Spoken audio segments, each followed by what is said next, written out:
All right, everyone. It is my pleasure to call to order the October 28th, 2021 special meeting of the Abington Township Board of Commissioners. And this meeting is the preliminary public presentation, or I should say the public presentation of the preliminary proposed fiscal year 2022 Abington Township budget. Manager Manfredi, do we need to start with a roll call for this special meeting? You normally do. It is not required, but you normally do. All right. Well, I'm nothing if not normal. So, Liz, if we could please have the roll call. Yes. Commissioners Thompson, Here. Brodsky, Here. Bowl, Here. Carswell, Here. Rothman, She's here. Here. Vaughn, Myers, Here. Sapone, Here.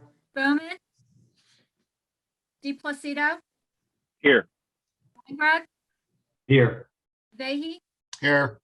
Shriver, Here. Hecker, Here. Spiegelman. Here. I actually did hear from Commissioner Vaughn. Commissioner Vaughn is excused. All right. So before I turn things over to Manager Manfredi, obviously tonight this is going to be the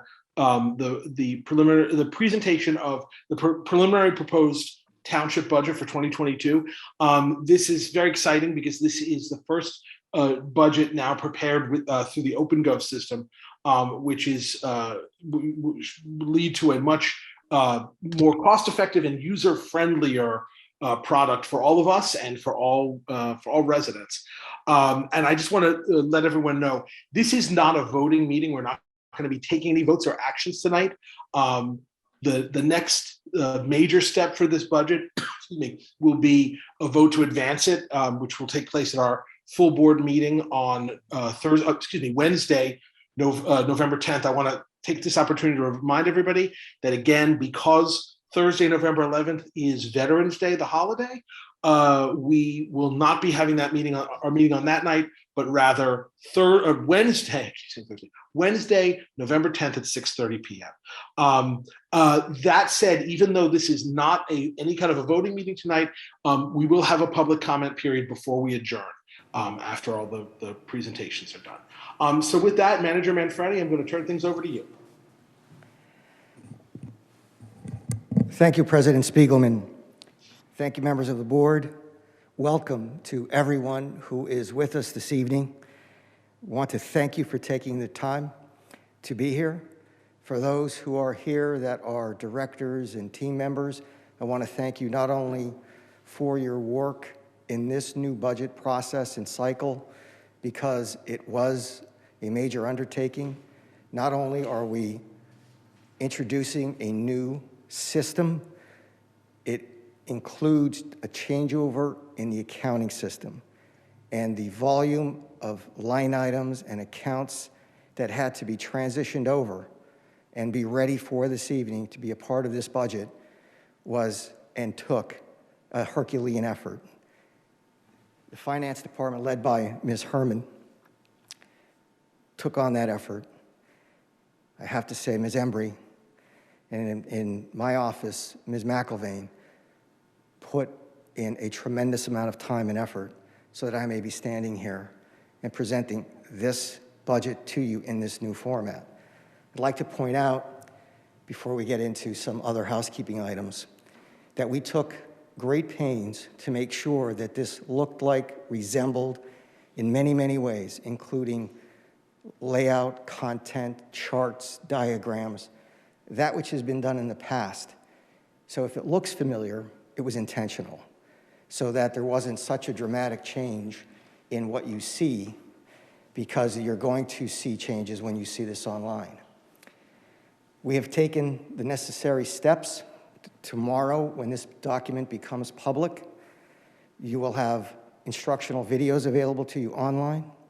You will, and Ms. Herman will announce this as well at the conclusion of her portion of this presentation, an email address that anyone who's having concerns or questions or difficulty can email us or call us. We want to make sure that we take every step necessary so this effort at transparency and outreach and communication is successful, and that's only successful if we can make sure that you can actually see the information we are putting out there. Now, having said that, this calendar, as President Spiegelman mentioned, this evening is the presentation. And again, presentation. It's just being presented. It has not been made available to the public, and it won't be until tomorrow morning because it is only now being presented this evening. This budget and this timeline actually affords the public, in this case, approximately 13 days of additional time to get to walk through this, peruse it, scroll through it, however you choose to do so. But there's 13 days to get familiar with the budget and the information in it so that you can ask us questions. The budget process really begins with the formal process with the adoption of the budget as proposed by the Board of Commissioners at a public meeting. As you know from every previous year, the budget is available to the public from that point for at least 20 consecutive days before they finally vote on it on December 9th, 2021. So we have the presentation this evening, at least 13 days that it will be available to the public, which we will also be making ourselves available to the public. And then, of course, there's reconsideration and formal consideration. I recognize that I am repeating myself, but I'm doing that intentionally because I want everyone to know and to be clear what the steps in the process is.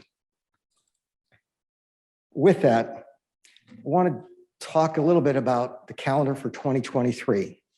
And I point out the calendar for 2023 because we had intended in 2019 and 2020 to adopt a calendar and a schedule that was much more interactive, had more opportunities for the public throughout the course of the year to see how the sausage is made, so to speak, how we can look into the quarterly reviews that are done on a regular basis, the Finance Committee in particular, the full Board of Commissioners, but the Finance Committee in particular, led by Commissioner Vahey, pays attention to everything we do throughout the year. This is adding a few more steps in the process that we had hoped to add in the past, but the pandemic changed our plans, the information and revenues and everything that changed, everything changed in March of 2020 in terms of how we do business. The hope here this evening and what we're showing you tonight is the fact that we are trying to get back on track. We introduced strategic planning a few years ago, but got into it in greater detail last year. And the strategic planning process integrates the goals, the visions of what the commissioners, your elected representatives, want to see for the future. We had a public interaction component in the study, but again, because of COVID, the original plan for the robust engagement of the public was put on hold because we couldn't engage the public as we would like to, but we did do a survey. That survey information was included in last year's budget, and how we do the budget. When you look into the budget, you will see that there are goals, you will see that there are guiding principles, and you will see that a lot of the expenditures in what is actually happening in every department is driven by this strategic vision that the commissioners have in meeting the wishes and will of the people. This process will begin again in 2022, and it will be far greater. The process in this budget includes that bringing back that robust strategic planning where there's a consultant guiding, where we make sure that we go through every step necessary to not only take the work that we've begun, but to build upon. I won't get into anything more than that because it's here and everyone is able to read it. I mentioned the strategic planning because it is so important. And we did go in, and every year we try to look at it. Actually, every department looks at what they do every day to try to make sure we're being cost effective and efficient in all we do. We went through an administrative review process and we asked, are the focus areas that were established still the focus areas? And there was a tool we used to ask that question to get the answers. And while the priorities may have changed, only one thing became apparent, that one of the focus areas for high-performing and innovative organization was actually being integrated across all departments and programs. And that's a tribute to not so much the management or the guidance that's provided, but every department and how they do business, that they integrated what was being asked by the Board of Commissioners and the Office of the Manager into how they do things. So when you look at this chart, you see that gray circle that goes through each of those focus areas. And those focus areas being, number one, fiscal sustainability, infrastructure, economic growth, and safe, inclusive, connected, and sustainable community. We have integrated how we do business across and through each of those focus areas. And it's the basis for what's in this budget. We hear so much about taxes and assessed values and market values of our home. And it's not truly understood by many. So I want to talk just very briefly about the assessed value history of the township. I'm doing this for a reason. And I'll talk about that in an upcoming slide. Assessed value is the total value of the township's property. Every home, every business that owns property, there's a valuation. You all know this because your taxes are based upon that assessed valuation. What has been happening since 2011 was a climb. And in that climb, the assessed valuation continued to rise, which means that if whatever 1 mil of taxes that you pay is, as that assessed value rose, the township was able to gain income, additional income, as that assessed value rose. You see in 2018, there was a drop, and it started to drop each year, and it's continuing to drop. As the economy dropped, you could see from 2020 to 2021, it's an even steeper drop. You're going to see how that drop means that each mil of tax that we had or levy is bringing in less money, because the calculation is the assessed value times the millage rate. So even though the millage rate did not increase each of the last 3 years, the value that we were bringing in for that millage rate complicated matters, because we had to cut even deeper to not only offset the loss of revenues during COVID, but the value of the mill that we're no longer collecting as much as we used to. So the value of a mill is based on the total value of assessed value of the township. There's a formula, it's divided by 1,000 and at a collection rate of 98%. I have to say, the tax collector and the tax office does a tremendous job at maintaining that 98% collection rate. For us to maintain that rate through COVID was quite astounding, candidly. But to my point in a previous graph, you could see that the total assessed valuation in FY 2022 is less than it was in 2021. And the previous graph showed you that it's been dropping since 18. What does that mean for the typical township taxpayer and the township property tax? A property owner who will pay $1 in property tax for every 1,000 of that taxable appraised value of the property. Montgomery County assessed value for an Abington Township homeowner's property was at $150,000. 1 mil of taxes would equal $150. At the proposed township tax rate of 5.922, which is an increase, the average township taxpayer will pay $888.27 in township property taxes, an increase of $160.62 from 2021. I also want to point out, though, that we are not including any increase in trash or sewer fees. Another point I want to emphasize, those who were watching what we presented in 2019 and 2020 know that we had projected that for 2021, we would have to raise taxes in 19 when we were addressing the 2020 budget, looking at these trends, looking at rising expenses. We project forward and we model, and we thought at that time, before the pandemic, that we would have to raise taxes 0.74 mils for the year we're currently in. The Board of Commissioners was so concerned that people were struggling, that incomes were falling, people were losing their jobs, they were unemployed, and they did not want to impose any tax, no increase in taxes in 2021. So we worked last year to make sure, and when I say we worked, and the lion's share of that work came from the police department, the public works department, the refuse division, wastewater. Even though wastewater doesn't affect the tax bill, they worked to save dollars. Everyone did. Code enforcement, everyone sacrificed. There were positions cut. We reduced our expenses somewhere to the tune of $2.4 million.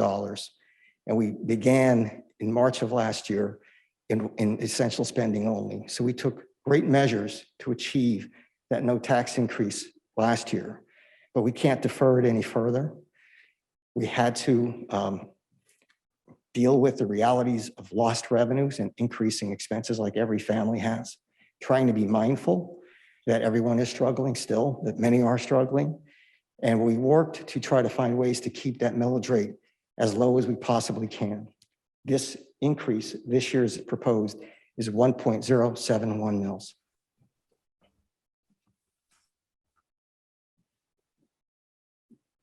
The tax distribution for real estate taxes, this chart shows where the property tax dollar goes. Everyone pays their tax bills. Many are in the tens of thousands, some who are not. It's important to note that in that tax bill, 77% of that total dollar amount that the taxpayer pays is to support the education of children and all that the school district does. 14% of that tax bill helps fund police on the streets, firefighters, and every other expense, the roads, anything, code enforcement, administration, 14% of your tax bill.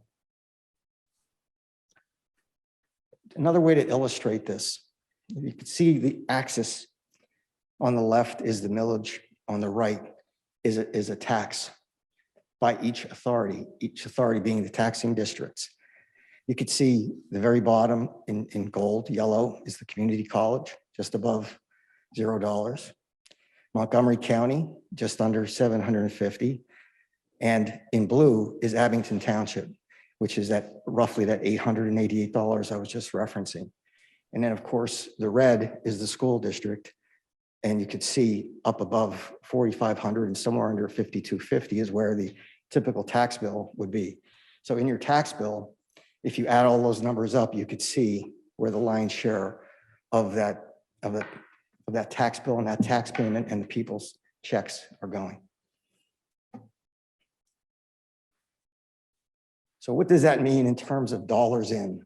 And again, this is just another way to illustrate and talk a little bit about how we're changing things and why we're doing what we're doing and have been doing what we've been doing. We began reducing expenses and looking for ways to consolidate positions and utilize resources and talent in various departments and move them into other positions so that we can reduce costs but maintain efficiencies. We've been doing that for a number of years now. We continue to do it. And the right column was something that when you watch trends, you could see was coming even back then. Even though 2017, you saw a very large spike, which was because of one very large assessed value increasing, and then you saw a drop each year thereafter. When you look at this chart and you see those red numbers, that shows you the variance. And again, that's this year's decrease in the value of that mill. So you could see, for example, for the libraries, it went down. It doesn't seem like a lot of money for the millage rate, but it is. It goes down and is continuing to go down. Special levies, one more minute, I want to point one thing out. You'll notice that under special levies for debt service, the township has done an excellent job over the years of managing debt, not going too deep into debt, but managing the debt in such a way that it doesn't become an anchor forever. In 2022, some of that debt will be paid off. It's the paying off of that debt that is reducing that value, 0.598 levy from last year to 0.155. Managing debt properly is allowing us to keep this tax increase down. The next item you see, retirement and OPEB, other post-employment benefits. We introduced, and there's a graph here I want to point out to you. We looked at this when that tax was imposed, but I want to also show you again, so it's even becomes more clear why the steps that the Board of Commissioners through the Office of Manager and the Finance Director and every employee have taken the steps that we have taken.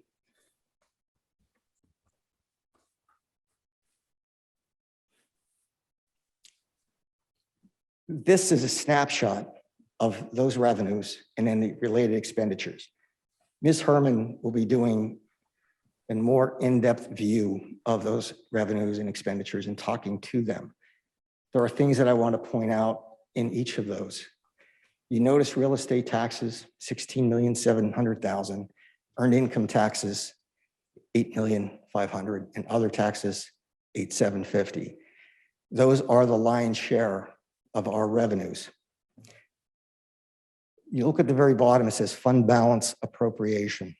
And that's one of the points I want to emphasize, because last year we had to utilize and projected to utilize more than $5 million of what was in our fund balance. This year, we're returning to the fund balance policy that was created by the Board of Commissioners for such things as what happened last year, keeping that rainy day fund available so that we can survive and provide the services we need to provide in a time such as what we just went through.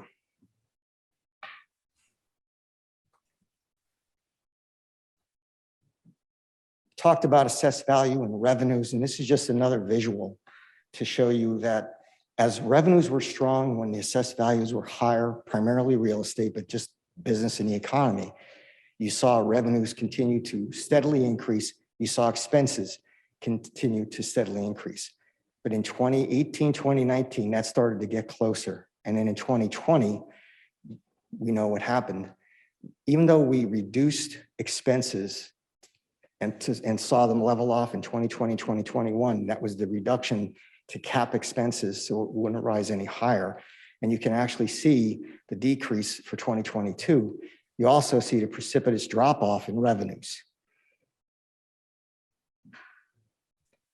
Talked a little bit about the fund balance policy and what that means in terms of tax rates and how we fund various activities. And this is, again, something that was created by the Board of Commissioners Finance Committee previously. And we try to stay with this. What you will see, and I'm pointing out, as I pointed out on that other chart, that 891,000, that means that with this policy, in order to assure that we have 3 months cash reserve for operating expenses, that's that $11 million in the bank, that we can only use 891,000 of that to balance this budget. And that's all we are using with this, which is down considerably from what we projected last year. What this policy also established is excess revenues over expenses to those, with those percentages is what would fund that OPEB, other post-employment benefit liability, the capital fund, and any fund equity that we would keep available would be what we can use. That's a small amount of money. So that fund balance available for allocation after reserves at 891,000, we saw this shrinking. We saw that we couldn't continue as excess revenues were no longer available to us because of loss of revenue and rising expenses. This is why we recommended the OPEB liability, so that we can honor our commitments for those benefits. The other thing that is important to note is capital fund and the capital expenditures for years when things were strong. That capital fund rose and rose with $6 million, $8 million available to do capital projects. As this continues to shrink and we no longer have that revenue over expenses in excess, we can no longer take money from the general fund to the capital fund for those capital expenses. So we have to think strategically as we have infrastructure, stormwater, and other issues coming forward, we have to think strategically how we're going to approach that and fund that. We cannot continue to rely on the real estate tax. We have to take a stronger look at the business privilege, the mercantile, and other taxes. Commissioner Vahey and I have talked about this on a number of occasions, and I know it's a priority of his and it's a priority of the administration's, that we take a strong look at the various revenues that we look at in economic development and the economy. We also are going to take a look at how we issue permits and cover the interdepartmental charges and the actual cost of providing services. This is just to show you the actual reserves, not just the policy and what can be used or projected, but this is the actual of where we are for fiscal year 2022.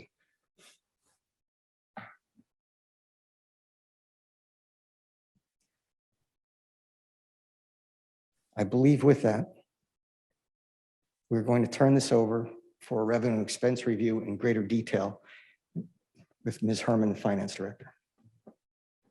When she concludes, we will ask questions of the commissioners.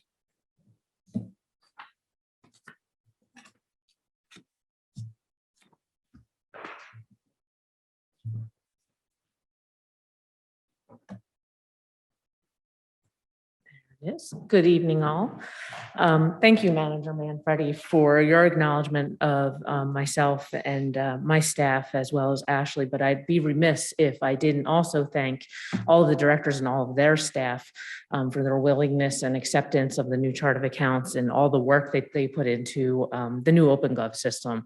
It was a monumental task, as he said, and they all did it with a smile, and I really appreciate their efforts. So thank you all. As you can see here, the general fund budget, and I think I can scroll down a little. There it goes. The general fund budget from 2021 to 2022 is increasing $3.2 million.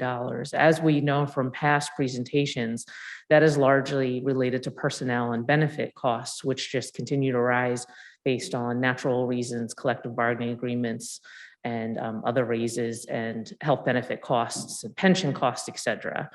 I would also like to note, you'll see that debt service and the fire department are listed separately on this chart this year. Going into 2022 in the new chart of accounts, those two groupings are new funds.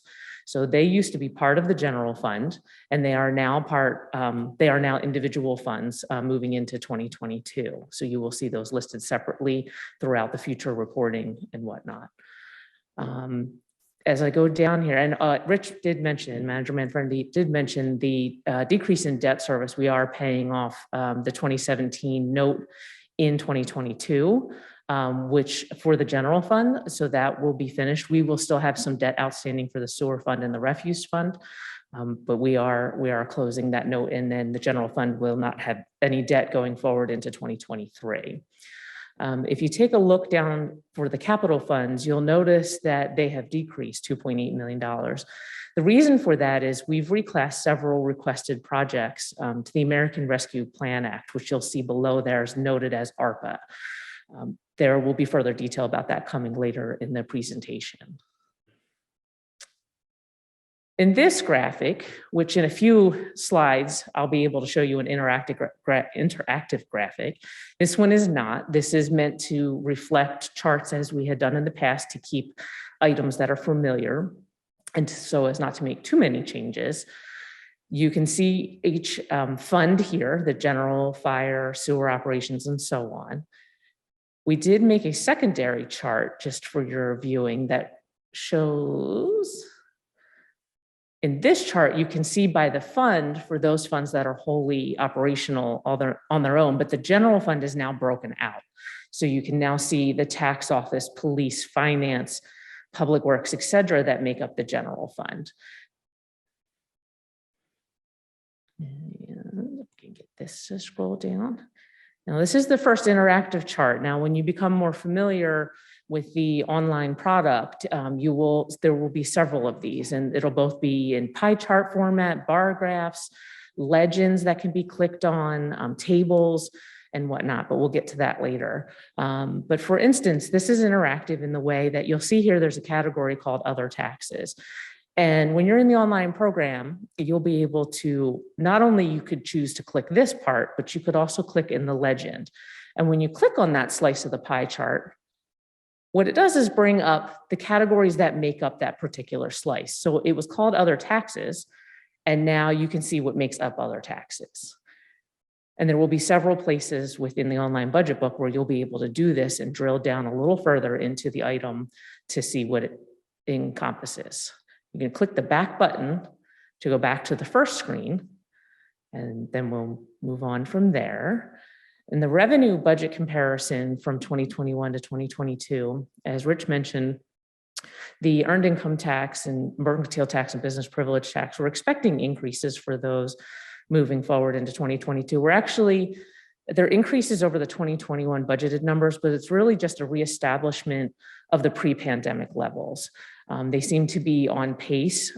They stayed on pace for 2021, much better than we thought they were expected to be. However, we did see more in business tax refunds this year, and we also expect to see an increase in business tax refunds next year. Remember, business taxes are prepaid oftentimes, and when those businesses that have had to close or go through other issues, they didn't receive as much income as expected, so then they seek the refunds of those prepaid estimates. The deed transfer tax, though it did well this year, better than expected due to all the home sales with the low mortgage rates and whatnot, we do expect it to taper off. As we all know, mortgage rates are expected to increase slightly and loan rates and whatnot. So even though we did much better for 2021, we're not expecting a large increase for 2022. The general fund expenses, again, this is an interactive chart, but since I shared one with you already, I don't want to keep you too long. So this just reflects various items in the expense category, but here's a little bit more detail with the budget comparison again. Again, you can see this is where I was speaking to the salaries and wages, medical benefits, pension and whatnot. These items tend to increase every year. It's just part of the natural cycle of having a service-oriented government. You have to take care of all of those items. One of the larger items I'd like to point out is gasoline expense. We hear a lot in the news about fuel costs going up, oil costs going up and whatnot. However, here at the township, we've managed to remain stable, and not only stable, some of those prices have decreased. And not only have they decreased, but our usage has decreased for both diesel and gasoline. So the Public Works and Vehicle Maintenance Department asked that we decrease the budget by $100,000, and we do think that we will be okay with that. Slide down a little bit. As Rich also mentioned, the residential refuse fee history and the sewer budget history reflects static numbers. We do not anticipate any increases for either the refuse fee in 2022 or the sewer in 2022. I'm just going to touch a little bit on capital. Let me just get this moved down a little. Here we go. So at the beginning of this year, the beginning of 2021, in our permanent improvement fund, which is our capital fund for all of our projects, we had a balance of 7.8 million. The end of this year, after the estimated expenditures and the transfers and revenues coming in, we expect to have a balance in that fund of 4.8 million. We've appropriated, or we're proposing to appropriate 3.3 million of that. Therefore, we would have a balance of 1.5 million at the end of 2022. Following that, you can see a little bit more detail with that 3.3 million that we're proposing to appropriate for capital projects in the various departments here. Now, these departments are their own funds, and they have their own fund balances that they can use to support those funds. They don't all need to use fund balance, but they do occasionally, but they are okay. This chart reflects the funds we're proposing to use from the American Rescue Plan Act for capital projects and some of the personnel costs. We are able, under the American Rescue Plan Act, to reestablish, or I should say newly hire some positions in departments that suffered losses due to the pandemic. And we are hopeful to do so that we can reestablish our service level and keep that running smoothly for all of the customers of Abington. And with that, I'll leave it to Township Manager Manfredi for any follow-up.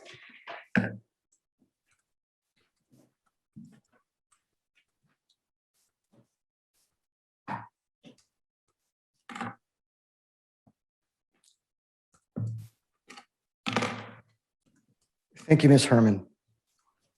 Before I ask commissioners for any questions they might like to have answered, she touched on something that was very important that I would like to expand upon. The American Recovery Plan Act is allowing us to appropriate funds that is not impacting a property tax bill or refuse bill or a wastewater fee. The projects that are in the capital project via American Recovery Plan Act are critically essential. If anyone has any questions about those projects, we would be happy to answer them. But the one thing that we are doing that she touched on is adding back certain positions. So oftentimes, I stand here and I look at my role, or I look at other department directors or managers, and we don't realize how critical the support teams are. And last year, we lost, due to the COVID, we had to make difficult decisions and cuts, and positions were eliminated. We're adding some back. Adding those positions back is going to allow, for example, the Public Works Department, when they get inundated with calls where everyone is jumping in and answering the phone and helping out to make sure that someone's trash was missed, it's getting picked up, or something happens during one of the storms and people can't get to somebody. Everybody was jumping in and helping out. In every department, the code department gets calls every day, whether it's litter. I was speaking with someone in between preparations this evening who's very concerned about the fact that we can't keep up with what's happening in terms of litter and other things. The American Recovery Plan Act is allowing us to put these positions back that support the field, that are going to allow us to get back to that level of service that everyone expects at no additional cost to the taxpayer. With that, from the township funds. With that, do commissioners have any comments on anything we've proposed or that you see in the document? Yeah, Rich? Yes, sir. I have several things here. Number one, in the book that I have on the computer or whatever, where is the breakdown of manpower per department? Where would I find that in this book here? The breakdown of the number of people, Policemen, how many heads, the heads itself?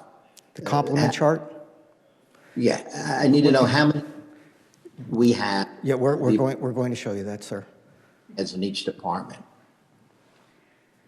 So it can be found in the manager's budget message. It's called the complement chart. It is the same structure as the chart previously. I don't know if I can go out to that page.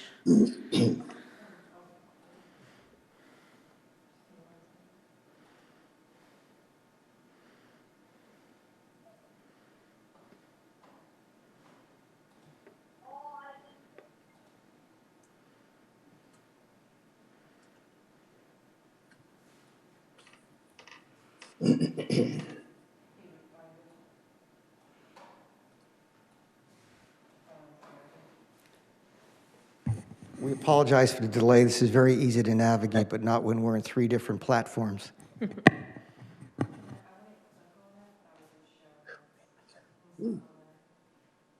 Running smoothly so far, Rich. Well, here in the township manager's budget message,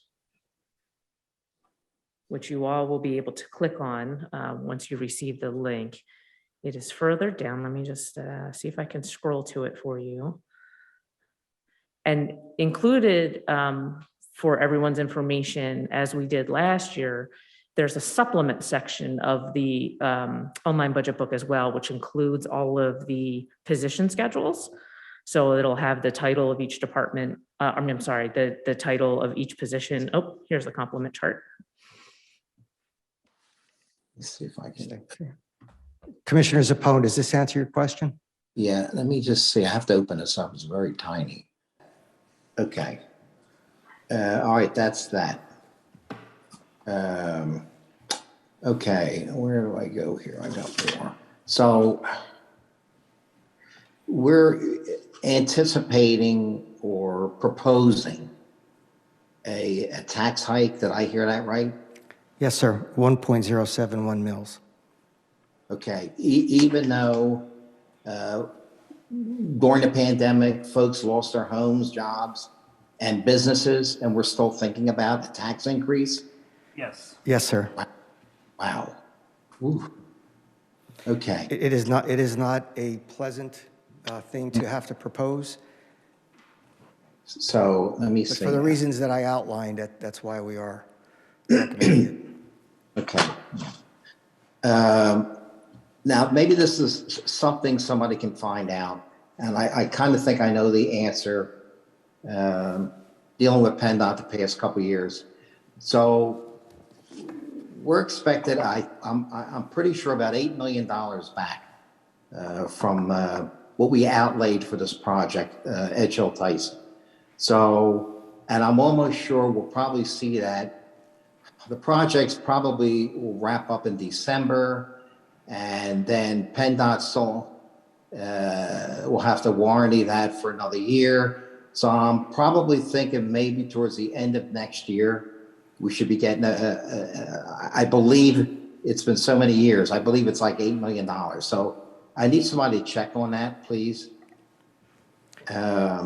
Finance will check on that, sir. So that's more money coming back in the bank account. Also,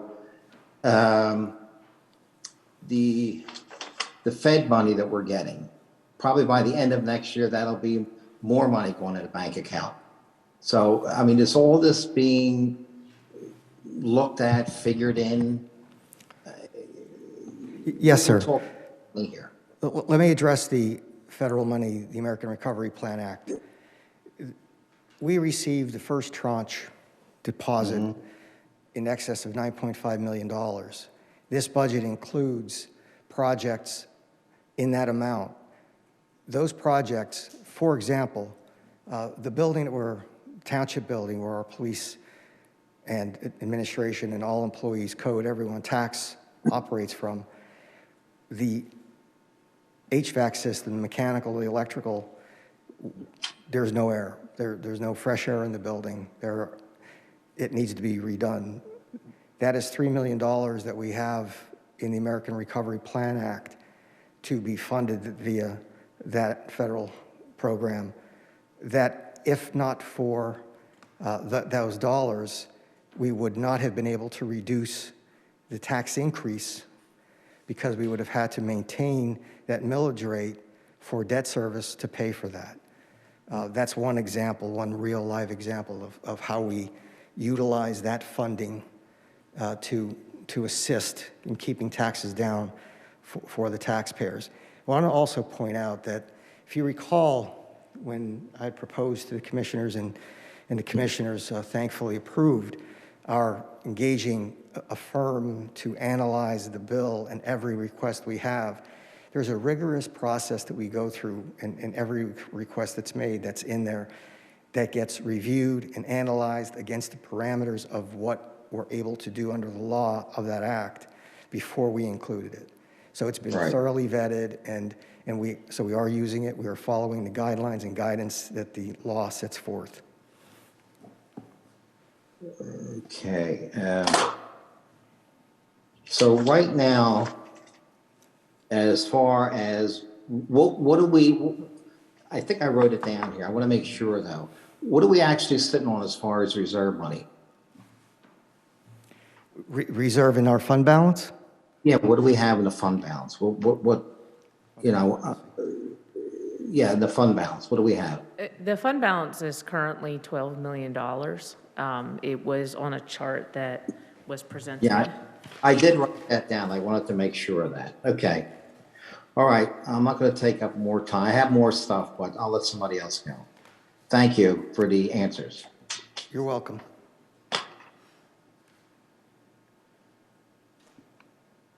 I'm trying to see if anybody else has their, I have my hand up. okay, Commissioner Schreiber. I see you. Thank you. So, yeah, I want to follow along with what we were just talking about with the money from the government, the American, whatever it's called, fund. ARPA, American Rescue Plan Act. ARPA, yeah. So I'm a little concerned. I know that it was presented as projects that are critically needed. I'm not sure I agree that all of them are critically needed. I think they're all good projects. I'm certainly not against any of them. So I want to be really clear that I think, they're all wonderful things to have in an ideal world. I'm a little concerned, though, that I think it's good that we're spending all that money on the building because it obviously needs that and probably more than we're giving it. But we're spending close to the same amount on parks and recreation. And I personally, maybe other people have seen that itemized, but like, for example, the park that is being proposed is more than $1 million. I haven't seen a budget for that. And I thought that was what Commissioner Fahey was putting a group together to look at. And I don't think that group has started yet. Maybe I'm wrong about that too. But if it has, and they've already come up with a budget, we should be looking at that budget and seeing if there's grant money available. I know that there are grants, for example, through, I wrote this down, like DCED grants that, there's several different government grants. There's several foundations that have grants that we could be looking at. So, and maybe again, that was all included in this $1.1 million, but I have never seen that personally. Some of the other things like the lights for $500,000. Again, they're all wonderful things. I'm not against any of them in an ideal world. I'm just wondering if post-COVID is an ideal world, and that if instead we should be using some of that money. And the consultant, if we got any kind of written statement of what we can, spend it on or not, I'm not sure what those things are. But if we're going to be hiring people, perhaps we should be looking at personnel that can help bring in grants, help with business development, help with things that will bring in money to us rather than just spending money. So again, looking at what's critically needed. And maybe there's other capital things that I'm not aware of that were turned down. And I can't even say, I don't know if they're in public works or, wastewater. I don't know where they might be in the police department. I'm not really sure. But I think we have to really think about that money strategically, and we don't need to spend it at a certain time. We have a few years for it. So before we go and spend it when grant money and other things might pay for some of those things, I think we should look at those alternatives. Thank you, Commissioner.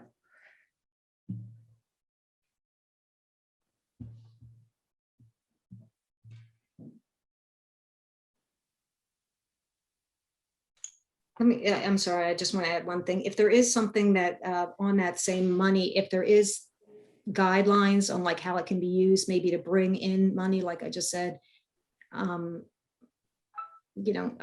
like to get that information. You will be provided that information. Thank you. Thank you, Commissioner Schreiber. I see Commissioner Carswell and then Commissioner Bolt, please. Thank you. I wanted to go back to the trash and sewer. There's no increase proposed there in terms of fees. And I just wanted to ask, I work in Bucks County, and my colleagues who live in Bucks County have faced a lot of truly crazy stories about challenges with staffing of the trash removal. They have privately contracted, the township has contracted the trash pickup, whereas here in Abington, we have our own staff who pick up the trash. But there have been stories of trash trucks stuck on the side of the road in neighborhoods with rotting trash. There have been stories of missed pickups, and I feel like we are very fortunate here in Abington that we have a team that gets it done, rain, snow, sleet, it's taken care of. But I'm curious if, because we contract with that same firm, if we're experiencing any challenges there that make us confident or lacking in confidence that might impact those fees as well. We are not being impacted by the labor shortage because our employees are township employees and they are doing their work every day, and we do not have that concern.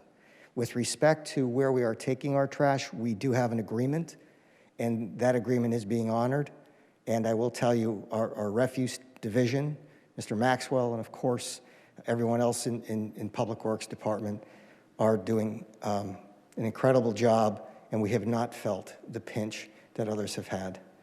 And we will be having to look at in the next year what we are going to do. I know that Mr. Maxwell and his team are looking at that already. We've talked briefly, and I know they're already looking about what we're going to do into the future. Something along the lines of what Mr. Michelot and I talked about a few years ago. Thank you. You're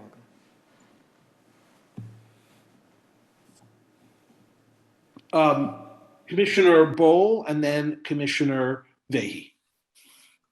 Hi, Manager Manfredi, can you talk a lot? I first want to start by thanking all of the township managers, the unit heads, the unit directors, the staff. I think one of the things that's become very, very apparent, as you touched on earlier through the course of the pandemic, is that there is stretching to meet the demands of the job, and then there is finding the extra gear to do things that you didn't think you were able to do that is beyond stretching.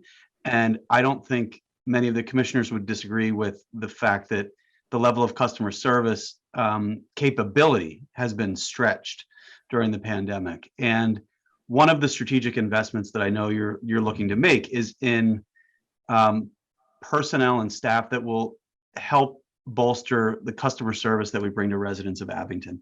So I was hoping that you could talk a little bit about those strategic investments, in particular in sort of code and engineering, and any other areas where you think it's appropriate to make comments about the tough investments of finding revenue, but also the need to do that to provide a certain level of service to township residents.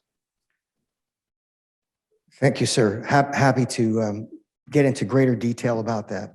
Let's start with the code division.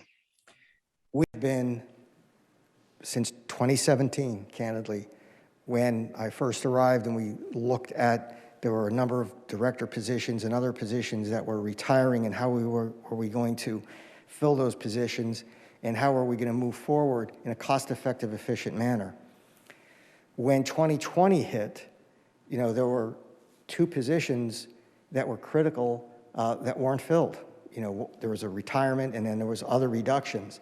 What this budget is going to do is add another full-time administrative person and another part-time property maintenance inspector to the team. The volume of work and calls and permits that goes through that office is incredible. We used to have 2 people splitting the township. In the last year and a half, a little bit more than that, we've had 1 person covering the township. So by adding another administrative person to assist in the processing full-time and another part-timer, we believe that we're going to be able to do a better job as we plan for future retirements as well. And if not for the American Recovery Plan Act, that would be impacting the tax increase. With respect to engineering and public works, we had a GIS initiative, and we are also strategically utilizing our resources, our human resource and talent, into different positions throughout the township. And let's talk about that very briefly. There's a gentleman who is an engineering assistant who is invaluable to what engineering accomplishes in terms of going out into the field, and priority 1 has been GIS. That's pretty much been on hold for 18 months because they need help in Public Works in responding to the citizens who need a trash can, who need a pothole fixed, who have a light that goes down. Every employee in the Public Works Department, whether it's the Refuse Division, Highway Division, Traffic Signal, Vehicle Maintenance, every one of them has been jumping in.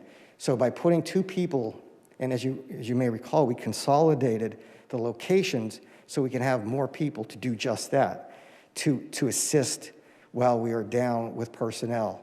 By adding the 2 full-time people back to that department, that's going to free up some administrative managers and others to get back to the work that they've been doing. One of the other things we tried to focus on, as long as I'm here, from nearly day one of the things I heard is parks are a priority. We have to start investing in our parks. We can't continue to not improve the parks, whether it's routine maintenance or park improvements. We've been moving to that end. We have been seeking grants through numerous different venues. We are going to have someone dedicated to managing projects and grants, but we also are in the process, and candidly, when the right fit occurs for a director of Parks and Recreation, we will do that. We are also looking at other positions, bring 2 foremen back into it and evaluating the superintendent position so that we can actually manage hiring another laborer to do the work in the field. So there are a number of those critical positions that aren't, glamorous, so to speak, but are critical to getting the work done that we are putting back into this budget. Thank I you. don't know if that answers your question, sir. Yeah, it does. I think it just brings into the light. We have, the word is strategic. We have to make strategic investments. I mean, to my other, fellow commissioners' points earlier, we have to look at this with a fine-tooth comb. We've trimmed a lot of the fat. We have to be careful not to cut too much muscle here, so it's time to make some strategic investments. The question is, are those investments strategic? Commissioner Schreiber brought up a good question. It's worth taking a look at. So I appreciate the comment about customer service because I think it folds into the conversation about what makes for a strategic investment. So thank you. You're welcome. There is, and I'm not saying this because of the gentleman standing to my left, I have to say that the police department also sacrificed a lot with holding off on hires. And not only that, as we see officers leave the force in greater numbers through retirement, you're down and you're trying to maintain that same call level, that same level of service. So they were excellent. And not that Chief Malloy doesn't deserve credit, but I have to recognize Deputy Chief Porter for the work that he's done on this budget throughout the course of the year. And Pat, you too. But the work that's been done, that we are now getting back to adding those positions, and the board is adding those positions. So we are getting to a point where across the board, we're trying to add the human talent and resource we need to get to that level of service that was pre-pandemic that the citizens have come to expect. All right. Thank you if everyone has asked questions so far. Next, we're going to have Commissioner Vahey, followed by Commissioner DePlacido. Thank you. So Manager Manfredi, not submit so much questions, but points to follow up on. I don't think they can be addressed tonight. The one issue I'm really struggling with in the new presentation of the budget is a comparison to prior year's budgets. There's a general comparison, but we don't have it down to the department and line item like we used to. I understand that the change of our accounting probably complicates that, but I need some point of reference to understand where the increases are and where the decreases are. And so to the extent we can try to get that together, that would really help me analyze this. I think it's one of the casualties of changing the accounting system. So we will be able to give groupings of comparisons, and we can try to work toward getting to each line item as possible. Yeah, But it's going to be a challenge. And but we will meet that challenge.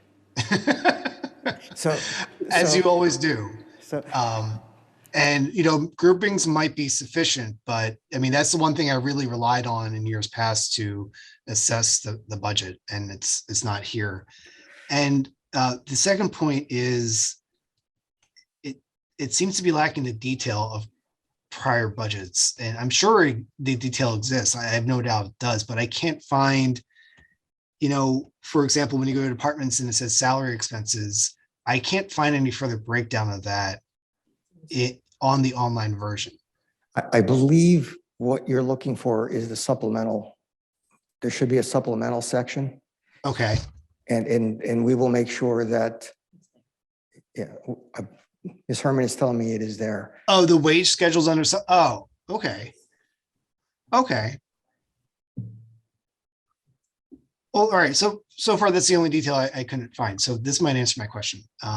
But I'll follow up if I find other issues, but it really, that comparison piece is critical to me. Understood. Thank you. And one, to your point, we are driving towards getting all of the accounting done. And we wanted to make sure that we can meet the goal of this transparent document in this budget cycle. So we were talking about it before you convened this meeting this evening, that needs to get accomplished. There's still work to be done with OpenGov to attain that. Ms. Herman understands my drive to get there, which I believe is every other commissioner's drive in addition to management's. So we will continue to meet that challenge. Thank you. Thank you. All right, so next we're going to have Commissioner DePlacido, followed by Commissioner Rothman. Thank you, Commissioner Spiegelman. Just jumping off of some of the comments that Commissioner Schreiber made, for which I agree to many of them.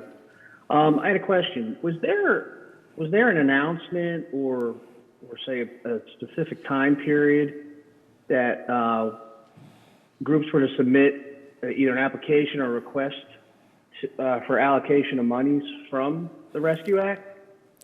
Yes, there was. Why did I miss that? We can certainly go back and take a look as to what may have happened.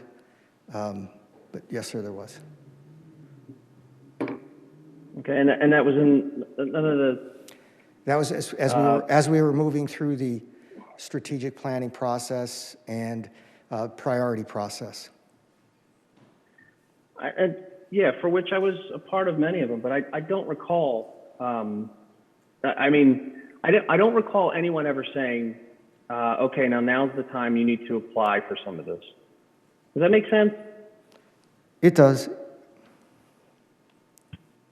All right, just a comment. Thanks. And now we have Commissioner Rothman.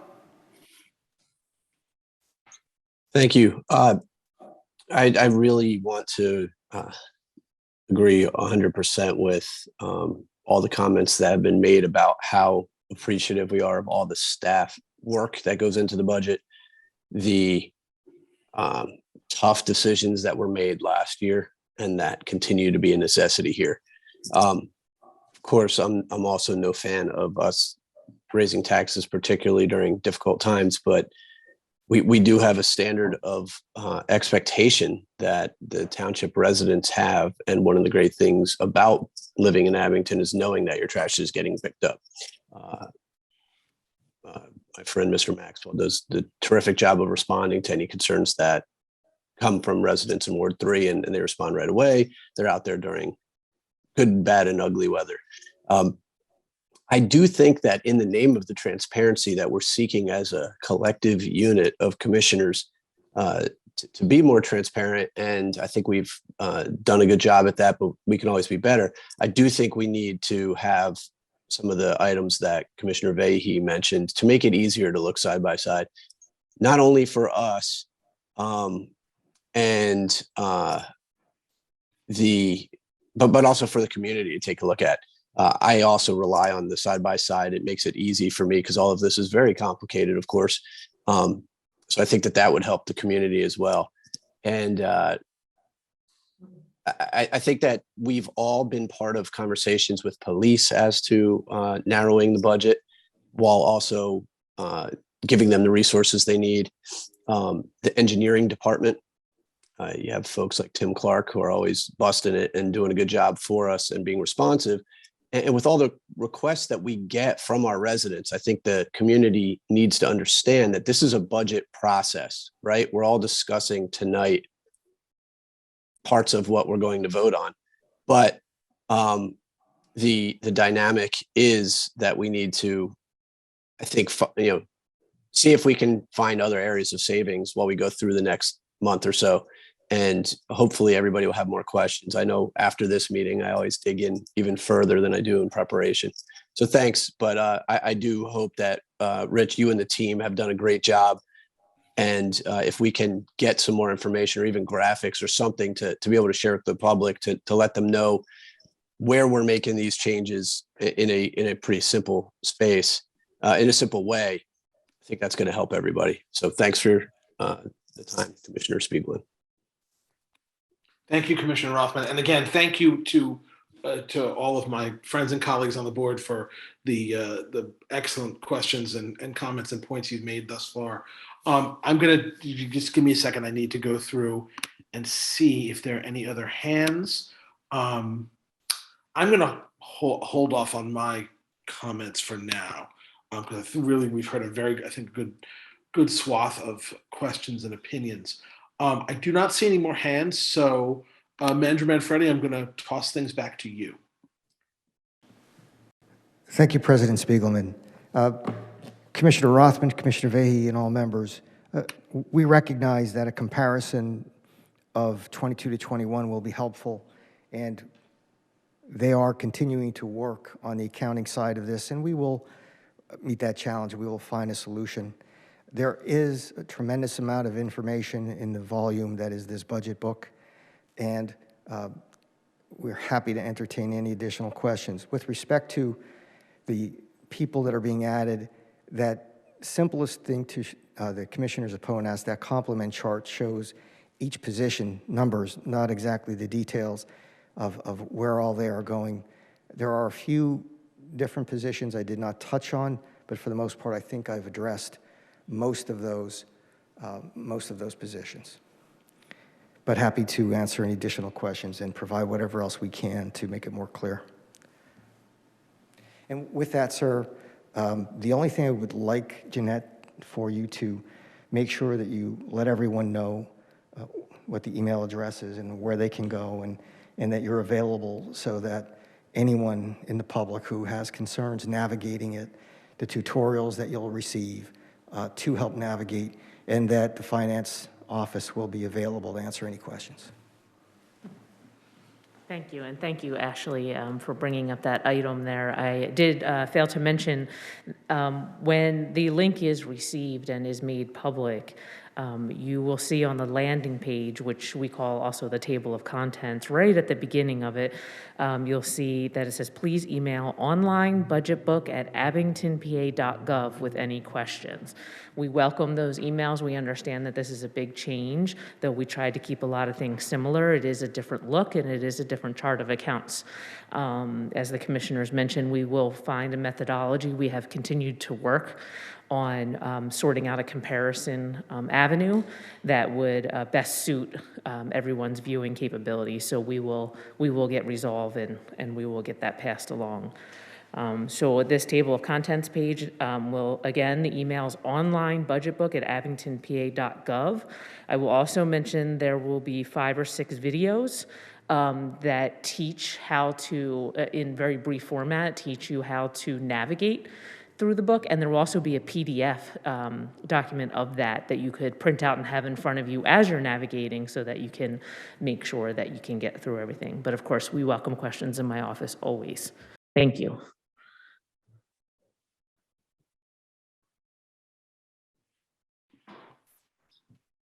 Thank you so much, Director Herman and Manager Manfredi. Rich, I'll turn it back to you in a second if you have any other additional comments. But I do want to say I would be remiss if I did not join the spot on chorus of those complimenting the incredible work that it has taken all of you, all of your teams, all the directors, everybody to make this huge leap forward when it comes to the budgeting process and the budget, the proposed budget as a product. It was an immense amount of time. It was well spent and appreciated. Rich, do you have anything else before we move on to any public comment? No, sir. All right. Oh, you know what? I'm sorry. I see a hand from Commissioner Weingrad, and I apologize if I missed you before. No, don't apologize. Thank you very much. I apologize. How quickly can we get this video out on the township site so residents can see this presentation? Tomorrow. Perfect. Thank you. And I just want to echo Manager Manfredi to thank you for all you've done and for all staff has done throughout the year to get us through this very difficult fiscal time. So thank you again. On their behalf, I thank you. Thank you, Commissioner Weingrad. All right. So now going over to members of the public. Okay, we have one hand raised, and if you could let that caller in, and can you hear us? Yes, I can hear you. Can you hear me? Yes, indeed. Please go ahead with your comment. Thank you. So this is Laura Lehman, Bryant Lane, and Meadowbrook. As you know, because I have written to all of you, it is inappropriate for the manager to withhold all of the budget documents that you all have in your hands to be able to ask your questions and to understand his presentation. And the only reason he's doing it is to, again, harm the transparency in this township. It is not appropriate. He constantly says that we are at the top of the chart. Nobody at the top of the chart would allow somebody under them to do that. So I'm asking you, when you get a request to have budget documents in hand for a budget meeting, please allow it. What Mr. Manfredi has done is effectively taken every bit of possible speech away from us, because at the next meeting, if you don't actually approve it the way it is, you won't make it by the end of the year. And so our comments become almost meaningless. And I showed all of you the years past where we had plenty of opportunities, and his 2023, I think it was, schedule does the same thing. It doesn't allow us to actually participate in the budget until the very end. It puts it in the finance meeting, which is not openly filmed and aired. And that's what we need, several budget workshops for the public where they're filmed and aired, and we hear each other's questions and we get answers. And that's not happening in this township right now. And you are, Mr. Spiegelman, at the helm of the organization that's doing that. It is far worse than it has been all through the past, and that needs to change. And I hope you will consider that and literally make a difference. I want to understand how our assessed value is down at a time that all of our properties have gone through the roof. I don't understand that. So I hope before this session is over, somebody will explain how from 2018 to now, that chart is going down when all of us have experienced a huge gain in the value of our properties.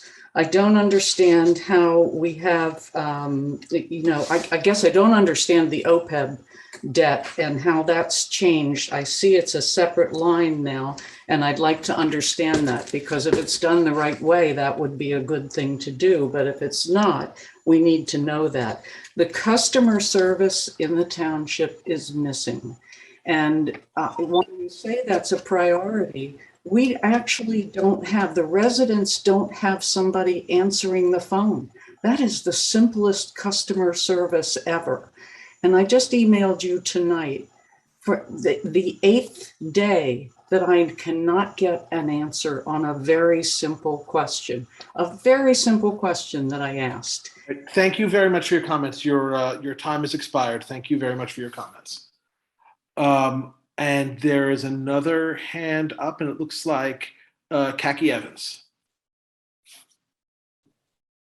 Good evening, and thank you, commissioners, and especially township staff. This pandemic has just been horrendous for so many people, and I just really wanted to thank all of you and all the staff, because it's, even whether you're working remotely or in the office or out in the streets, it's just been such a struggle and so much harder. And, I really am very encouraged to hear the kind words that Manager Manfredi and all of you have extended. I just think I can't thank people enough. I think the customer service in our township is world class, knock your socks off. And whenever I call somebody on the phone, I got to put on my sunglasses because the halo around their heads is so bright it would blind me through this old telephone line. So, kudos to the township. We really are wonderful. Or you all are really wonderful. So I look forward to reading this document. It seems that I'm pretty excited about this, what's been put together. And it seems to have links, and I like that. I'm the queen of links, and that's helpful. And I imagine I can navigate it or do a search of a phrase, or, like look for the word energy and be able to find things. I do want to, when I read it, I'm not expecting answers tonight, but I am particularly concerned about emergency management and what happened during Hurricane Ida. I noticed that Commissioner Thompson's newsletter said that between 6 and 7 inches of rain came down in a 2-hour period. There were over 100 calls to police and other emergency personnel in a 4-hour period. And we were really blessed not to have happen to us what happened in our sister township, Upper Dublin. So I did hear, however, that even though we're at the top of 3 watersheds, that there were a lot of cars getting stuck right outside in the shopping center at the Rite Aid, and even the Rite Aid had to close down. So, I am very worried about, I know the township is very focused, and one of your strategic priorities is stormwater management. So I look forward to reading the budget and seeing what's in there. I agree with Commissioner Schreiber's comments about looking for having people who can help us develop and look for proposals, because there's just not enough time. I think the staff is stretched way beyond their limits. I make a lot of work for some of the staff, especially for Ashley. And I've, just been so wonderfully supported. And just thank you all very, very much. Thank you so much for your comments, Kaki. All right, I believe that's all the hands that I see up from residents. If I'm missing anybody, please jump in. But otherwise, Manager Manfredi, if you don't have any, do you have any closing comments or anything? No, I just want to thank you and the commissioners, and again, every employee who contributed to this effort. Again, we echo those thanks, and we thank you, and the entire team of directors and township staff. So again, as a reminder, the next step for this budget process will be, we on the board are going to be, continuing to review it extensively, and it's available for the public to take a deep dive. The next official step will be taking a vote on our Wednesday, November 10th meeting. That's Wednesday, November 10th at 6:30 p.m. A vote to move this preliminary proposed budget forward towards the final adoption process. With that, thank you all for being here tonight for this special meeting, and we are adjourned. Be well and stay safe, everyone. Good night, everyone. Good night, all. Night. Good night. Have a good night.